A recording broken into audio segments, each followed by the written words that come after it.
जी part 2 start हो गया। Question 45।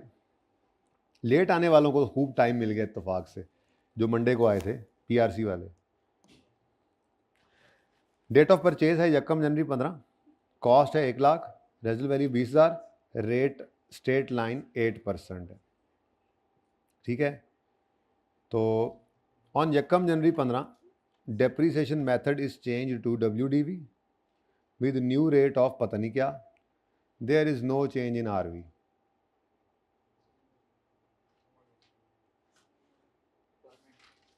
Requirement adoption for the year 15, 16, 17, 18 ये निकाल दो। ठीक है, कर देते हैं जी।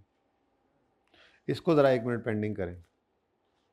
वैसे मुझे बताइए 8% स्ट्रेट लाइन से ईयर्स निकालना आते हैं आपको? कैसे?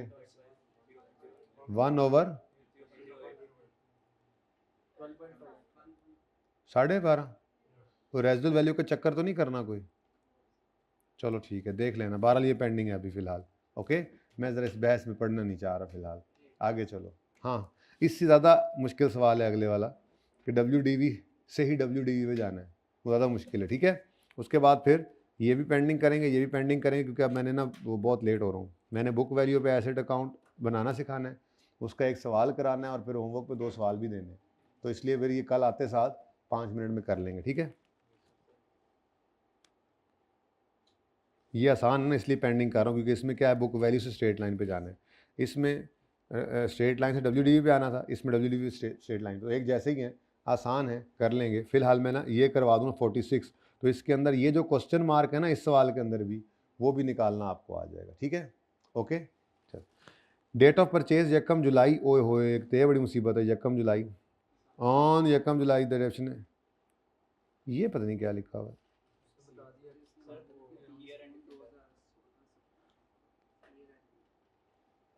काट दें जी, वो ऐसे ही है, बीच में कोई चीज़ वैसे मिस प्रिंटिंग है मेरे ख्याल से, है ना, जो भी है वट। अच्छा, 1 जुलाई, अब ये बड़ी मुसीबत आ जाती है, मुझे पता है आप लोग तंग होते हैं। 1 जुलाई से 30 जून वाला साल है। ठीक है, तो ये थोड़ा सा आपको मसला करता है, कोई बात नहीं। 1 जुलाई 16 एसिड खरीदा 2 लाख का, रेजिडल वैल्यू 20,000 थी, 20% WDV मेथड है। 20% भी खुद ही निकाल के दे दिया उसने यार, हमें निकालना चाहिए था। ये तो स्ट्रेट लाइन पे चला गया।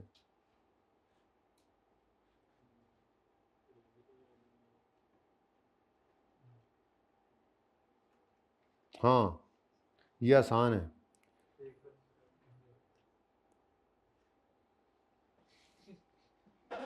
हाँ ना, WDV रेट गिवन है, स्ट्रेट लाइन पे जाना है, हद होगी यार। टोटल लाइफ भी उसने बता दी खुद ही, तो इसमें क्या करना सवाल में, कल करेंगे इंशाल्लाह, जब बच्चे पूरे करता हूँ ना सवेरे सवेरे, उस वक्त कर लेंगे। आऊँगा भी जल्दी इंशाल्लाह। ये 47 कर रहे हैं। 1 जनवरी 10 पर आपने एसेट खरीदा 50,000, रेजिडल वैल्यू 10,000, लाइफ थी इसकी 10 साल, और मेथड जो है वो WDV यूज़ हो रहा है, इसलिए लाइफ नहीं चलेगी, रेट निकालना है। ये निकालना आपको आता है।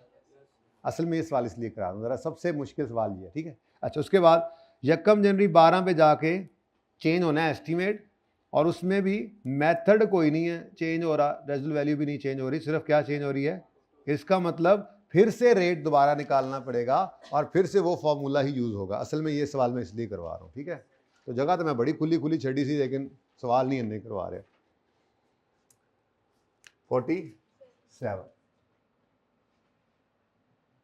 कुछ कल पे भी छोड़ देना यार, फिर वरना नया काम नहीं होगा। फिर आज बोरियत, आज घर क्या जाके करेंगे आप, वैल्यू एडिशन हुई ना कुछ, तो आप ऐसे ही फिर परेशान रहेंगे, खोए खोए रहेंगे आज सारा दिन घर पे, कि हमें कुछ नया नहीं सीखने को मिला, वही सर ने पुराने सिखा दिया, गोली करा दी, टाइम पास कर लिया। तो किस दिन खरीदा एसिड जी? 1 जनवरी 10 पे। कॉस्ट क्या है जी? 50,000 कॉस्ट है। हमने इसको करना है डेप्रीशिएट, और मेथड कौन सा है? तो इसलिए शॉर्टकट लगाना भी चाहो तो नहीं लग सकेगा। स्ट्रेट लाइन वाला मामला, यानी रिड्यूसिंग बैलेंस में हर साल डेप्रिसिएशन डिफरेंट होती है, हर साल नई बुक वैल्यू उस पर रेट लगता है, इसलिए शॉर्टकट तो अवेलेबल ही नहीं है। ठीक है, अब सबसे पहला मसला तो ये है कि सवाल में रेट ऑफ डेप्रिसिएशन नहीं है, जबकि मैंने आपको बताया था रिड्यूसिंग बैलेंस मेथड के लिए हमारे पास रेट का होना ज़रूरी है, लाइफ से काम नहीं चलेगा, लाइफ से डिवाइड करें फिर तो वही स्ट्रेट लाइन वाली डेफिनेशन आ जाएगी, ठीक है। तो रेजुअल वैल्यू 10,000 है, कॉस्ट 50,000 है, लाइफ 10 साल है, हमारे पास रेट निकालने का फॉर्मूला मौजूद है। वर्किंग नंबर तो यहाँ पे करता हूँ, चलो डेप्रीसिएशन के लिए मुझे 50 लेना है, इसमें रेजुअल वैल्यू को माइनस करूँ? नहीं, रेजुअल वैल्यू को माइनस नहीं करना, लेकिन रेट जो है उसके लिए मैं एक वर्किंग कर लेता हूँ, ठीक है जी। तो वर्किंग नंबर 1 रेट निकल रहा है जी। अब ये रेट निकल रहा है यकम जनवरी 10 पे खड़े होकर, तो रेट निकालने का फॉर्मूला था 1 minus nth root s over c, बल्कि इसको लिख भी देता हूँ एक दफ़ा ताकि आपको ज़रा याद आ जाए बात सारी, ठीक है। कि ये क्या है, n किसे कहते हैं जी? n कहते हैं यूजफुल लाइफ को, यूजफुल लाइफ। s किसे कहते हैं जी? s residual value. तो फजूल मार्कर रखा हुआ है तुमने, है शर्म नहीं आती तुम्हें? मैं पहली सीट पे बैठे तो तुमने ही रखा हुआ है ना रेजिडुअल वैल्यू, ये मैंने रखा हुआ था। और c क्या है जी? कॉस्ट, ठीक है।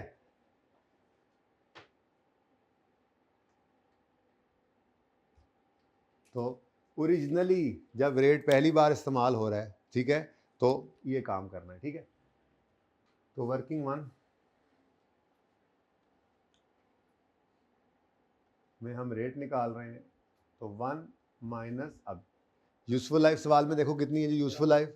10 साल, 50,000 कॉस्ट और 10,000 रेजुअल वैल्यू, तो 10, फिर s 10 डिवाइड बाय 50 और इसको 100 से मल्टीप्लाई कर दो, आंसर वुड बी 40.8687 कर दें, दो डेसिमल में कर दे रहा हूँ, खैर ठीक है। अच्छा जी, अब रेट आ गया जी हमारे पास 14.87% और वर्किंग नंबर 1 में हमने ये निकाला, बताओ जी 7 कर दो ना, बस 7.43 राउंड करो जी, 43 आ गया। दलेरी से लड़ा करो, 31 दिसंबर 10 मैनू 10, नेक्स्ट डेप्रीसिएशन निकालेंगे 50 ना 43 इंटू 14.87 जी 6, बुक वैल्यू 37। एस्टीमेट चेंज किस दिन आ रहा है जी?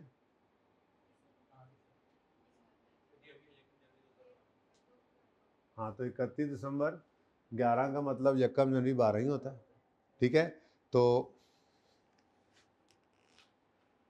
वक्त फिसलता जा रहा है मेरे हाथों से, बस कर दें अब इसकी, कल 2 सवाल करेंगे, जल्दी जल्दी जल्दी जल्दी इसको करवाएं जी। यकम जनवरी 12 पे एस्टीमेट चेंज आ गया।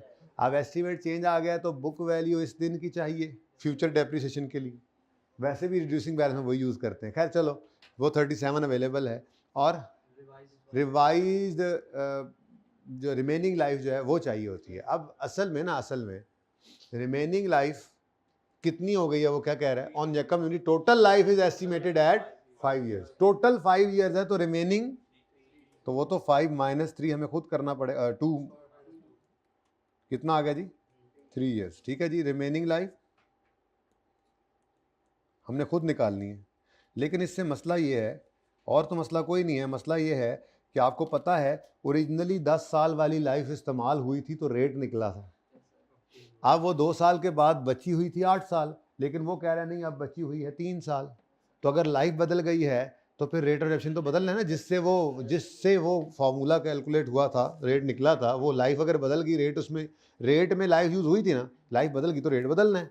इसका मतलब रिड्यूसिंग बैलेंस में ही अगर है, ये वो क्वेश्चन नंबर 40 इधर नहीं, इधर ओरिजिनल था, depreciation method is change to WD with new rate of this, तो वहाँ पर भी ये वाला काम होना है। इसलिए मैंने कहा ये करवाता हूँ जिसमें दोनों मौकों के ऊपर आ जाए रेट आपको निकालना, ठीक है। वहाँ तो स्ट्रेट लाइन है ना, स्ट्रेट लाइन से रिड्यूसिंग बैलेंस में आना है, तो मसला ही कोई नहीं, पहले स्ट्रेट लाइन है, रिड्यूसिंग बैलेंस में ये वाला काम जो मैं अब करने लगा हूँ वहाँ पे करना है, ठीक है, और दूसरा उससे भी आसान था इसलिए मैंने वो नहीं करवाया था, तो ये ले लो, ये सवाल इसलिए कर रहे हैं। अब इधर देखो, मुझे डेप्रीसिएशन 12 की निकालनी है, तो मुझे book value at the date of change in estimate चाहिए 37, बिल्कुल मेरे पास अवेलेबल है, और रेट मुझे फिर से कैलकुलेट करना है। अब इधर देखिए, असल में ओरिजिनली जब पहली बार ऐसे की जिंदगी में जब रेट निकाल रिड्यूसिंग बैलेंस का, तो फॉर्मूला लगेगा ये, और अगर कभी आपका एस्टीमेट चेंज हो गया है और आपको उस एस्टीमेट चेंज के दिन ये रेट दोबारा यूज करना पड़ रहा है, तो यूजफुल लाइफ की बजाय क्या यूज करोगे? Remaining useful life. Residual value की बजाय रिवाइज्ड रेजिडुअल वैल्यू, और कॉस्ट की बजाय book value at the date of change. ये लाल क्या है? लाल, ये लाल क्या है मेरे लाल? ये लाल है। अगर एस्टीमेट चेंज के दिन ये वाला फॉर्मूला यूज करना पड़े तो ये तब्दीलियां आएंगी, ठीक है। तो अब मैं वर्किंग नंबर 2 करता हूं, ये दोबारा लिखूं या समझ आ गई? रेट निकालना है जी, रेट, तो 1 माइनस, अब एन क्या लेना है? Remaining life. रिमेनिंग लाइफ कितनी निकाली अभी हमने? 3 साल, 3 आ गया। उसके बाद स्क्रैप वैल्यू में कोई चेंज उसने कहा था, रेजल वैल्यू में चेंज नहीं है, मेथड में भी चेंज, मेथड में चेंज नहीं, इसलिए तो रेट इस तरह से निकाल रहे हैं, ठीक है। अगर मेथड चेंज होकर स्ट्रेट लाइन होगा तो जिंदगी आसान होती। क्या करते इस सवाल में जैसे होना है, ठीक है। क्या करते 37 पढ़ा है ना, डिवाइडेड बाय रिमेनिंग लाइफ 3 कर देते, जिंदगी आसान। तो वो दोनों सवाल मैंने ज़बानी करा दिए जो पेंडिंग के थे, ठीक है ना। हाँ ओके। अच्छा, अब book value resale value same ही है, लेकिन 50 की बजाय यहाँ पर 37 ले लिया, इनटू 100 करो, आंसर इज 0.34, ठीक है जी। ले जी, ये नया रेट आ गया। ये किसको समझ नहीं आया तो फिर यूज करो सबको, आगे नहीं समझ आया? अच्छा, पक्की बात है। परेशान है, शर्म नहीं करनी साथ वाले से, मुझसे तो बिल्कुल इधर करनी जी। 13 बुक वैल्यू, बस यहीं तक ही आना था, ये आगे भी जाना है? जाना है 1 साल और आगे? किड्डे जालिम हो तुसी, कह दो रहन दो सर तुसी। अब क्या, आपने लिख लिया 24 इंटू 35 पॉइंट। ये बस ये बताने के लिए है कि देखो रिड्यूसिंग बैलेंस अपनी जगह पे कायम है, हर साल बुक वैल्यू पे रेट लगता है, लेकिन एस्टीमेट चेंज इस तरह से टैकल कर लेते हैं बीच में, ठीक है। 8 आ गया और बुक वैल्यू आ गई 16, और ये जनाब कहानी हुई खत्म। तो जो क्वेश्चन नंबर 45 है, सॉरी 13 है, जो क्वेश्चन नंबर 45 है ना जी, उसके अंदर बस स्टार्ट में स्ट्रेट लाइन है। 45 के अंदर क्या है जी? स्टार्ट में स्ट्रेट लाइन मेथड यूज हो रहा है, ठीक है, और चेंज होकर रिड्यूसिंग बैलेंस हुआ है, तो वो लाइफ आपने रेट से निकालनी है, ठीक है। और जो रिमेनिंग लाइफ होगी वो यूज करके असल में ये वाला फॉर्मूला लगाना है, ये 45 के अंदर ये करना है आप, ठीक है। जो बुक वैल्यू होगी उसको फिर ऑनवर्ड्स लेके चलेंगे, कल करवा फिर भी दूंगा, ठीक है। जबकि 46 के अंदर क्या है? पहले रिड्यूसिंग बैलेंस है, ठीक है, ये तो बहुत आसान हो गया। इसको क्या कर रहे हैं? चेंज करके स्ट्रेट लाइन कर रहे हैं, यानी जैसे यहाँ पर आए ये 37 से आगे, वो 37 को डिवाइड बाय 3 कर देना, तो ये तो बहुत ही आसान था, ठीक है। करवा दूंगा इंशाल्लाह कल, लेकिन अब बहुत ही टाइम कम रहेगा। ये 2 पेंडिंग है अभी तक, ठीक है।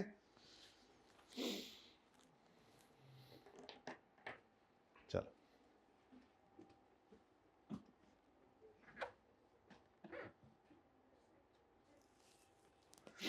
अच्छा जी, हेडिंग बनाएं, preparing asset account on book value.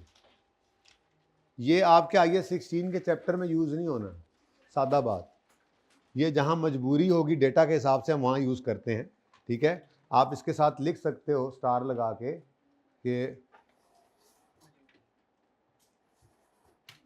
कभी कभी यूज्ड इन SO, मैं लिख देता हूँ,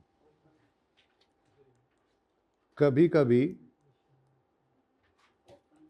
ज़रूरत पड़ेगी, कभी कभी नहीं बल्कि वहाँ जाके तो ज़रूरत ज़्यादा ही पड़ती है, खैर बहरहाल मैं कभी कभी ही लिखता हूँ ताकि ज़्यादा परेशान ना हो आप।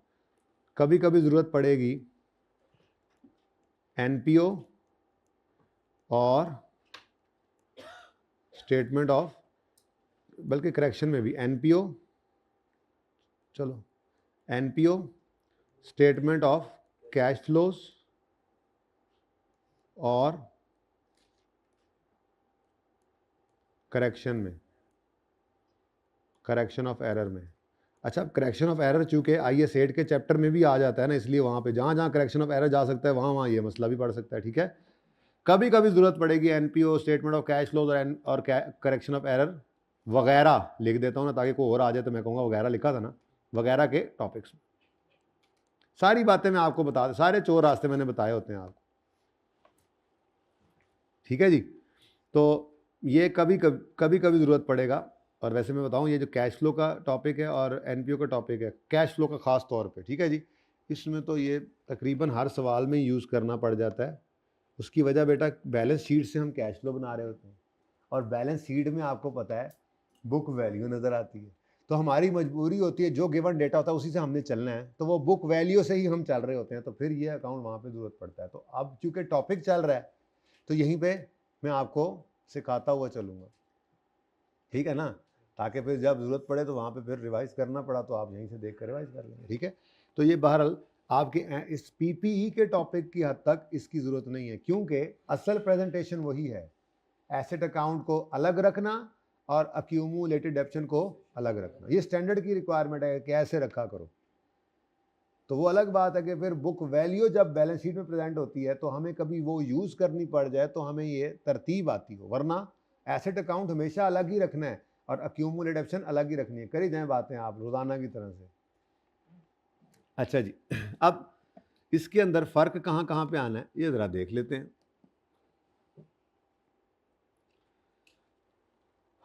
आप लोगों ने अभी तक एसेट अकाउंट को कॉस्ट पे बनाना सीखा है ना जी, तो मैं उसी की हिसाब से चलता हूँ। अगर एसेट अकाउंट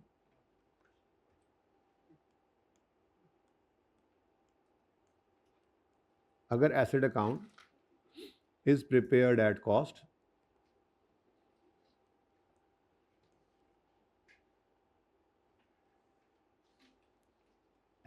लिख दूं।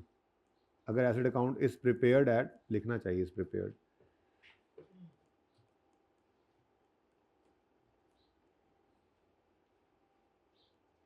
एट कॉस्ट,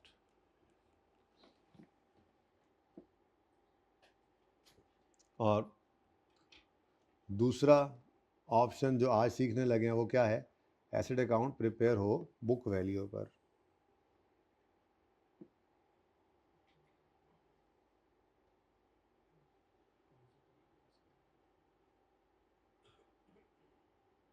मेरे पास फुटा भी है, हाँ जी, इजी नहीं लेना।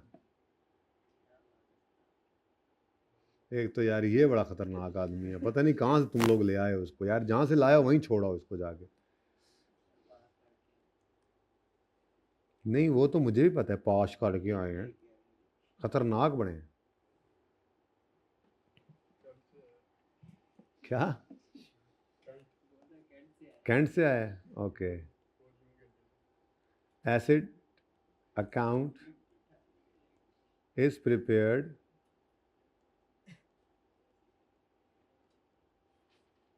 एट बुक वैल्यू या WDV जो भी कह लें, ठीक है जी। अच्छा, अब ये दो सिचुएशंस हैं। मैं ना असल में बस आपको पता है मेरी आदत है, जैसे मैं खुद सुस्त हूँ, हैं जी, मैं बच्चों को भी सुस्ती पे लगाया होता है, कुछ नहीं यार कुछ नहीं, हमने कुछ नया पढ़ना ही नहीं है, ठीक है, कुछ नया पढ़ना ही नहीं, जो पढ़ा हुआ है बस उसी को यूज़ करी जा रहे होते हैं, ठीक है। अब जैसे कि मुझे बताएं, आप लोगों को डेप्रिसिएशन की एंट्री आती है?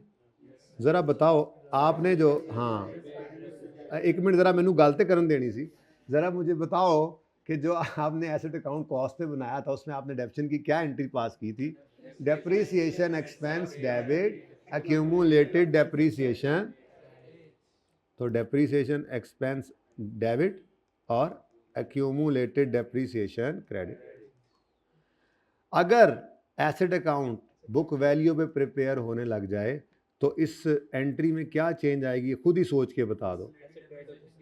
देखो ना, एसेट अकाउंट ही बुक वैल्यू शो करे उसके लिए ज़रूरी क्या है, डेप्रिसिएशन की एंट्री उसी अकाउंट में डाली जाए, ठीक है। फिर एसेट अकाउंट कॉस्ट पे नहीं रहेगा, इसका मतलब डेप्रिसिएशन एक्सपेंस की एंट्री क्या बन जाएगी, डेप्रीसिएशन एक्सपेंस तो पीएनएल में डेबिट उसी तरह से होना है, पर एक्यूमुलेशन की बजाय हाँ जी एसेट का अकाउंट क्या कर दोगे आप, क्रेडिट कर दो। ठीक है जी, लो जी समझ आती है। अच्छा जी, तो ये तो हो गया, ठीक है आपने एंट्री कर ली डेप्रीसिएशन की। एडिशन की एंट्री मुझे याद नहीं क्या करते थे आप, भूल रहा हूँ मैं थोड़ा सा। एसिड डेबिट एडिशन, पीपीई का एडिशन, एसिड डेबिट, अच्छा एसिड डेबिट कॉस्ट से ना, कॉस्ट से asset account, acid debit cash credit. ठीक है, तो अगर एसेट अकाउंट बुक वैल्यू पे बन रहा होगा तो आपके ख्याल में क्या एंट्री पास करेंगे? क्या सेम होगी? I sure? ओके, कॉस्ट से या बुक वैल्यू से? भाई एडिशन कहाँ से बुक वैल्यू लाऊं, एडिशन पे तो कॉस्ट ही है हमारे पास, ठीक है, बुक वैल्यू तो बाद में डेप्शन माइनस होने से बनेगी, यानी कि ये तो एंट्री क्या होगी, सैम टू सैम। ठीक है जी, तो एंट्री सैम टू सैम हो गई कि सैम टू पीटर हो गई? अच्छा नेक्स्ट, तो सैम कौन है फिर? कहते पीटर कौन है? अच्छा जी, अच्छा जी, अच्छा जी, डिस्पोजल। लो जी डिस्पोजल वाले आ जाओ भाई, आ जाओ डिस्पोजल वाले, आंदे जाओ ते खांदे जाओ, पींदे जाओ, नहीं बल्कि रोज़ा है, जांदे जाओ, आंदे जाओ ते जांदे जाओ, डिस्पोजल की एंट्री कर दे जाओ।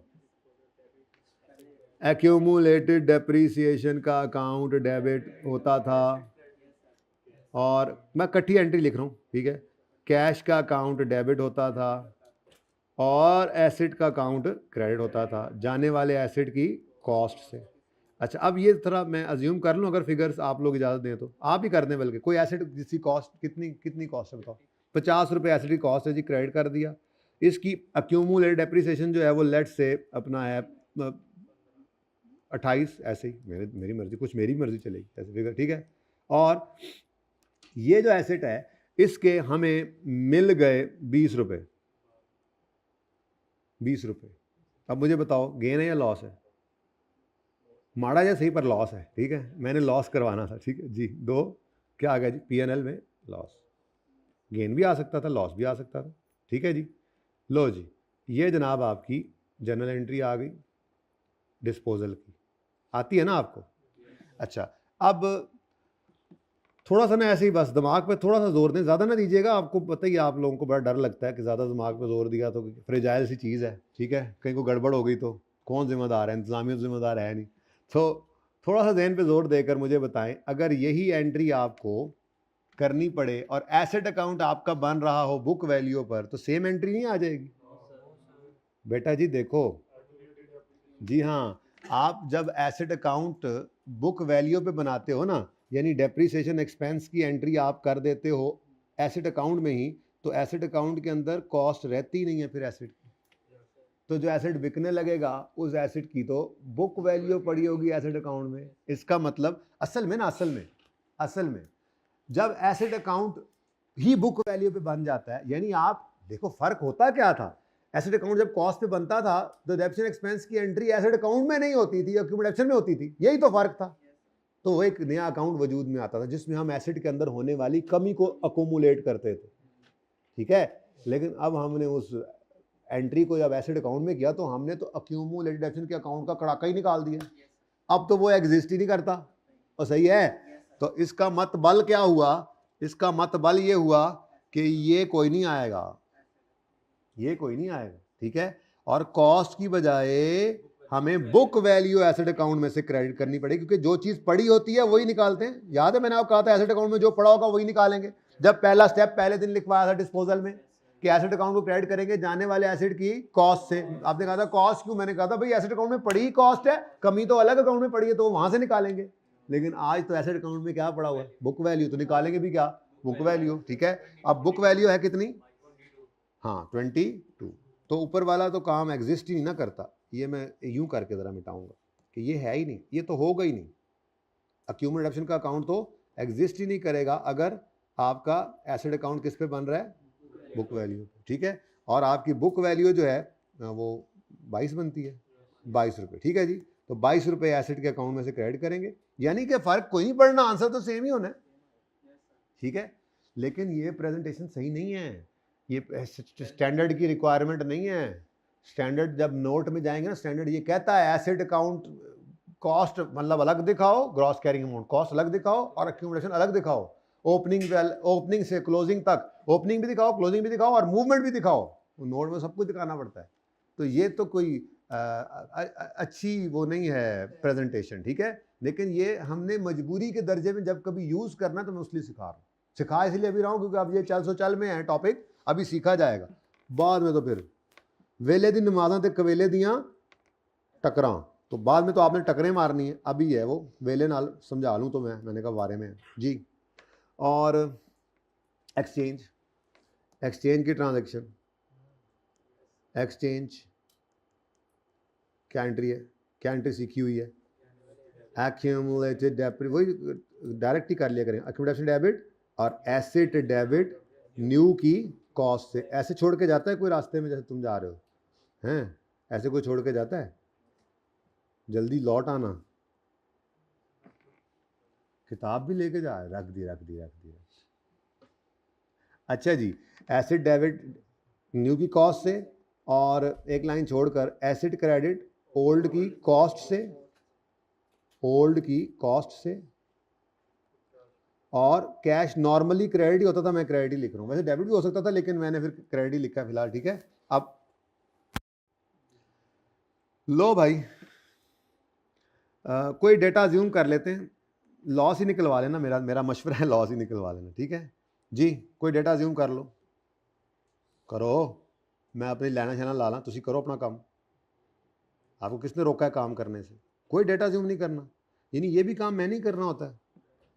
एसेट अकाउंट क्रेडिट कर दो, पुराने एसेट की कॉस्ट 70 कर लो, इसकी अक्यूमुलेशन जो है वो 35 कर लो, 30 कर लो, ठीक है। नए एसेट जो आया है उसकी कॉस्ट जैसे भी निकली है, जैसे भी हो 120 कर लो, जैसे भी हमने निकाल ली, ठीक है। और कैश जो आपने पे किया है वो 90 कर दिया है, उन तो लॉस ही आया होना, देखना ज़रा जी कितना लॉस है, 10 रुपये का लॉस आ गया, तो ये कहाँ चला जाएगा? P&L में।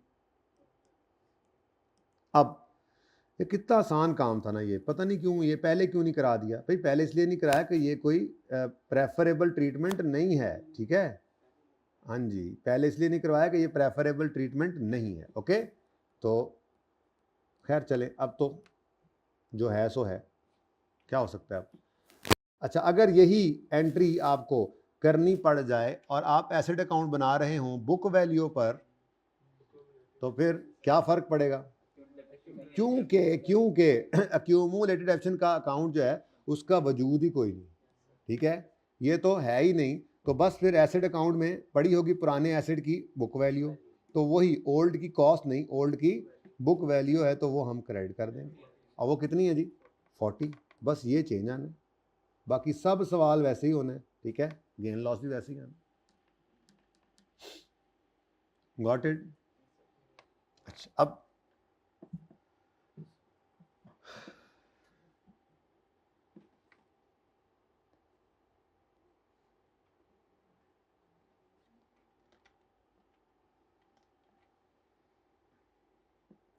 लेजर्स को भी बना के ज़रा देख लेते हैं ना, रोड़ा मुकाइए एक दफ़ा, once and for all.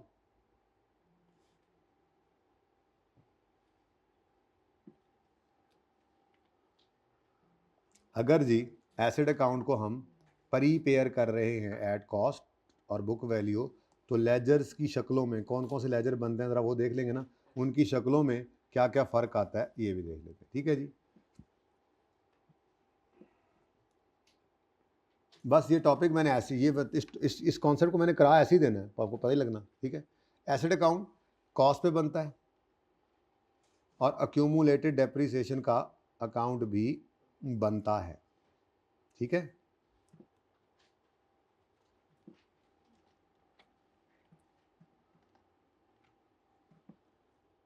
Asset account अलग और अक्यूमुलेटेड डेप्रिसिएशन का अकाउंट अलग।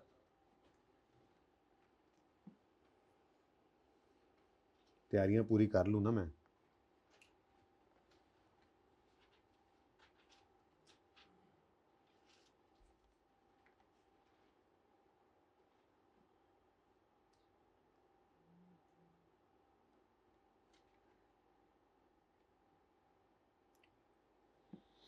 अच्छा जी, आपने ये लेजर्स पहले दिन से बनाने शुरू किए हुए हैं, बनाई जा रहे हैं धड़ाधड़ धड़ाधड़ जी, कोई नई चीज़ तो आपके लिए है नहीं। चलो मेरी तैयारी पूरी है। हाँ जी, एसेट अकाउंट अगर कॉस्ट पे बनता है तो मैंने पहले दिन से आपको बताया था, इसकी एक निशानी सबसे बड़ी क्या है, एक्यूमुलेटेड डेप्रिसिएशन अलग आ रहा होता है। तो एक्यूमुलेटेड डेप्रिसिएशन का बैलेंस अलग आने का मतलब ही क्या है कि एसेट अकाउंट किस पे बन रहा है, कॉस्ट पे। तो फिर इसमें होता क्या था कि ब्रॉड डाउन कॉस्ट होती थी, एडिशन किस पे आता था, एडिशन कॉस्ट पे ही आता है। एडिशन होता ही कॉस्ट पे, भाई कह रहे हैं, ठीक है। डिस्पोजल निकालते थे, डिस्पोजल की कॉस्ट ही, ठीक है। और उसके बाद क्लोजिंग में भी क्या पड़ा होता था, कॉस्ट ही, ऐसा ही है। तो कॉस्ट ओपनिंग भी, कॉस्ट क्लोजिंग भी। तो डेप्रीसिएशन कहाँ पड़ी होती थी, डेप्रीसिएशन एक्यूमुलेटेड डेप्रिसिएशन अकाउंट के अंदर पड़ी होती थी। और डेप्रीसिएशन एक्सपेंस की एंट्री अभी अभी हमने रिवाइज भी किया, ये आया करती थी यहां पर, ठीक है। और डिस्पोजल की भी डेप्रिसिएशन यहां से अलग से निकला करती थी, और क्लोजिंग बैलेंस यहां पे पड़ा होता था, ठीक है जी। तो डिस्पोजल की अगर बात करें तो डिस्पोजल अकाउंट चलो बाद में बनाते हैं इसको। जबकि अगर एसेट अकाउंट आपको, जैसे अभी आज हम करेंगे थोड़ी देर में सवाल, पता नहीं वो पूरा होता है या नहीं होता, लेकिन आप घर पे तो कर ही लेंगे, कोई मसला नहीं। अगर एसेट अकाउंट ऐड इतनी डिस्कशन कर दी है, करवाना तो मैंने होता ही अगले दिन आकर, लेकिन पहले जो आप चलते हैं ना, उससे आप बहुत तेज जा रहे हैं, अल्हम्दुलिल्लाह ऊपर जा रहे हैं, तरक्की हो रही है, तरक्की, तरक न जाना। अच्छा अब इधर देखो, एसेट अकाउंट कॉस्ट शो कर रहा है अलग, और उसकी डेप्रिसिएशन पड़ी हुई है अलग। जब आप आएंगे बुक वैल्यू पर एसेट अकाउंट बनाने में, तो एसेट अकाउंट में ये दोनों कैंसिल होकर ब्रॉड डाउन ही क्या शो कर रहा होगा, ठीक है। लेकिन एडिशन के बारे में आपको बताया था अभी एंट्री के अंदर कि एडिशन की एंट्री तो सेम ही होनी है। एडिशन तो कॉस्ट इस साल, तो पहले साल कहां से लाऊं मैं उसकी बुक वैल्यू, ये तो कॉस्ट पे होगा, ठीक है, ये सेम है, ओके हो गया। अच्छा, डिस्पोजल के वक्त हम एसेट अकाउंट में से कॉस्ट अलग निकालते थे और उसकी एक्यूमुलेशन अलग निकालते थे एक्यूमुलेशन अकाउंट में से। जबकि एसेट अकाउंट अगर बुक वैल्यू पे बन रहा होगा तो डिस्पोजल भी एसेट अकाउंट में, डिस्पोजल की भी क्या निकालेंगे हम, बुक वैल्यू, दोनों नेट हो गए, ठीक है। फिर क्लोजिंग कॉस्ट अलग पड़ी होती थी, एक्यूमुलेशन क्लोजिंग अलग। लेकिन एसेट अकाउंट अगर बुक वैल्यू बन रहा होगा तो कैरी डाउन भी क्या शो कर रहा होगा, एसेट अकाउंट का बुक वैल्यू ही शो कर रहा होगा। फिर डेप्रिसिएशन की एंट्री अलग से इस अकाउंट में नहीं पड़ा करती थी, बल्कि डेप्शन की एंट्री पड़ा करती थी, डेप्रिसिएशन एक्सपेंस डेबिट एसेट ही क्रेडिट, ये हुआ करेगी, पहले उधर अलग पड़ा करती थी, ठीक है जी। तो डेप्रिसिएशन की एंट्री भी कहाँ आ जाएगी, यही तो एंट्री है जिसने आके इस एसेट की शक्ल ही बिगाड़ दी, ठीक है। और साथ के साथ आपको नहीं नजर आएगा एक्यूमुलेटेड डेप्रिसिएशन का अकाउंट, फर्क जान के जियो, ठीक है। अच्छा, डिस्पोजल का अकाउंट, अगर सिंपल डिस्पोजल की बात हो रही है तो डिस्पोजल का अकाउंट हम बनाया करते थे इस तरह से कि एसेट अकाउंट में से एसेट की कॉस्ट क्रेडिट हुई तो डिस्पोजल अकाउंट में वो क्या हो गई, डेबिट, ये कॉस्ट आ गई। एक्यूमुलेशन अकाउंट में से एक्यूमुलेशन डेबिट हुई डिस्पोजल की, तो एसेट अकाउंट के अंदर क्या हो गई, आकर क्रेडिट हो गई। कैश डेबिट हुआ कैश के अकाउंट में, डिस्पोजल के अकाउंट में क्रेडिट हो गया। और मसलन लॉस है तो पीएनएल में बैलेंसिंग फिगर आप फेंक देते थे, तो डिस्पोजल क्रेडिट और कहते थे पीएनएल डेबिट, लो जी लॉस आ गया, लॉस आ गया, याद आया।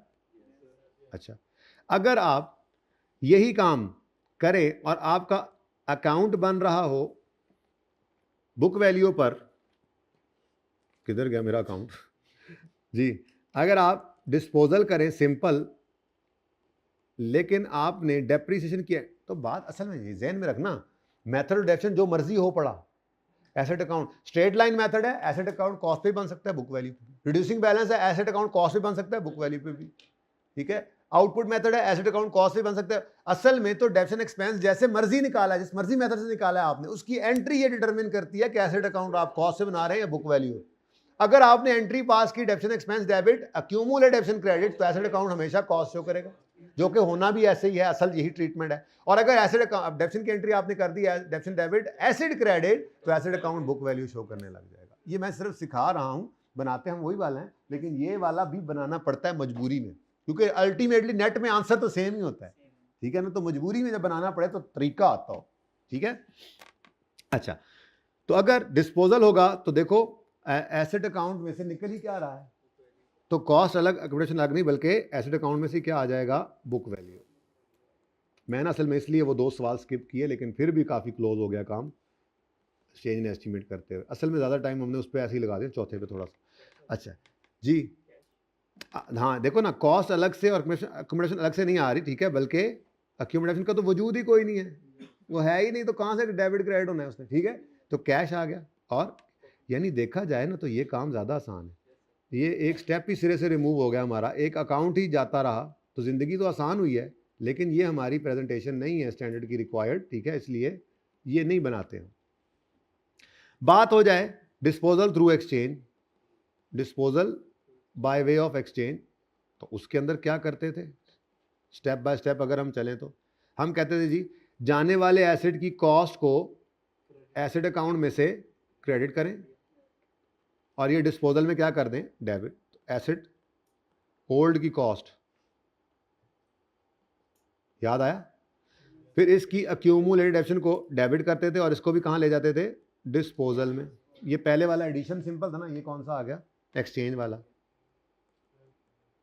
मतलब पता है आपको क्या क्या होना है, लेकिन फिर भी मैं करवा रहा हूं, जस्ट थोड़ा सा रिलैक्स हो जाए, ठीक है। स्टेप 3, आने वाले एसिड को एसिड के अकाउंट के अंदर डेबिट करते थे, ये डिस्पोजल लिखते थे और यहां पर लिखते थे न्यू की कॉस्ट, याद आ रहा है,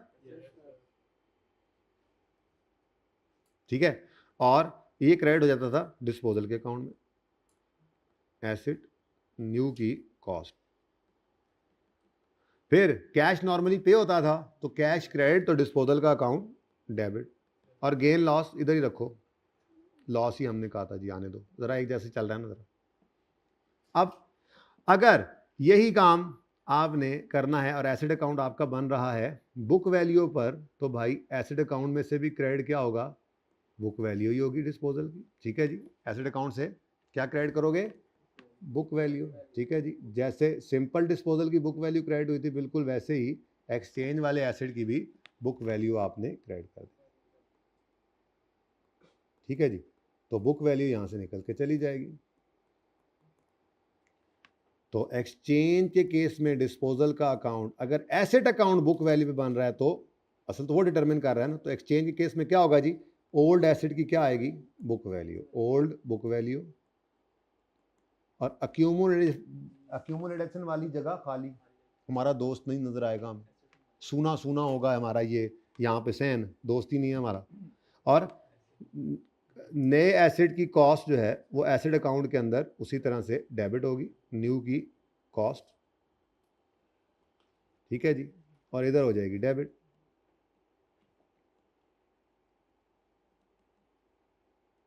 ठीक है। फिर कैश डेबिट नहीं, कैश क्रेडिट तो डिस्पोजल अकाउंट डेबिट किया, और गेन लॉस बैलेंसिंग P&L में जाता था, तो वो मैंने सेम रख दिया, ठीक है जी। तो जनाब ये टोटल फ़र्क है, तो कोई फ़र्क नहीं है मेरे ख्याल से। तो पिक्चर अलग अलग लेना चाहोगे, ये पहले पिक्चर लें जी, एंट्रीज पे क्या फ़र्क पड़ना है, ख़त्म, ये ख़त्म है, लेकिन जाहिर है थोड़ी सी प्रैक्टिस तो करनी पड़ेगी। अच्छा, ये प्रैक्टिस बस यहीं पे होगी, उसके बाद आपको पूरे FAR 1 में ये कहीं नज़र नहीं आएगा, इसका यूज़ नज़र आएगा करेक्शन ऑफ एरर में जाकर। नहीं, ये लेजर नहीं बनाना पड़ता, आप वर्किंग में बना रहे होते हैं, ये रिक्वायर्ड आपको लेजर बनवाते ही नहीं, आप तो बड़े हो गए, ठीक है। तो ये आपको ये वाली एंट्री करनी पड़ सकती है, ये वाली एंट्री करनी पड़ सकती है। अगर दे दो यार बैग, दे दो भाई इसको, क्या कर रहे हो यार, इतना मसला नहीं होता, वो आया बेचारा, आप दे दो बैग इसको। ये वाली एंट्री आपको डिस्पोजल की करनी पड़ सकती है अगर डेटा कम होगा, तो ये कहाँ करनी पड़ सकती है, करेक्शन ऑफ एरर में नॉर्मली करनी पड़ जाती है। ये वाला लेजर आपको बनाना पड़ सकता है, ये वाला या ये वाले, ठीक है, अगर आपको कैश फ्लो या एनपीओ के टॉपिक में डेटा कंप्लीट नहीं होगा, बैलेंस शीट से उठाया बुक वैल्यू को, तो मजबूरी में यही बना देंगे, नेट में तो आंसर सेम ही आना है, ठीक है। तो ये असल में है, ठीक है। इसलिए ठीक नहीं है कि मिसाल के तौर पे 100 रुपए का आपका एसेट है, 100 रुपए ही डेफिसिट हो गया तो वो तो बैलेंस शीट में नज़र ही नहीं आएगा। मिसाल दे रहा हूँ ऐसे ही, बाकी और भी बहुत सारी चीज़ें हैं पूरी मूवमेंट दिखाने। तो क्लोजिंग जीरो है तो आपको एसेट ही नहीं है, तो बुक वैल्यू जीरो है तो एसेट नज़र ही नहीं आएगा। एक ही एसेट है मिसाल के तौर पर, मिसाल दे रहा हूँ। बाकी आप देखोगे बाकायदा हमने मूवमेंट दिखानी होती है। एसेट अकाउंट में कितना ओपनिंग में पड़ा था, कितना एडिशन हुआ, कितना डिस्पोजल हुआ, कितना रीवैल्यूएशन की वजह से फ़र्क आया, क्या क्लोजिंग है। फिर डेप्शन की भी मूवमेंट दिखानी होती है। साल के शुरू में कितनी डेप्शन हो चुकी थी, साल में कितनी डेप्शन आई, क्या रेट लगा, क्या लाइफ यूज़ हुई, कौन सा मेथड है, कॉस्ट मॉडल है, रिवर्स मॉडल है, ट्रांसफ़र है, बहुत सारा कुछ होता है, वो दिखाना पड़ता है हमें। ठीक है, बहरहाल वक्त के साथ साथ पता लग जाएगा। फिलहाल बस ये बेटर प्रेजेंटेशन नहीं है, कभी टाइम मिला तो प्रूव कर देंगे।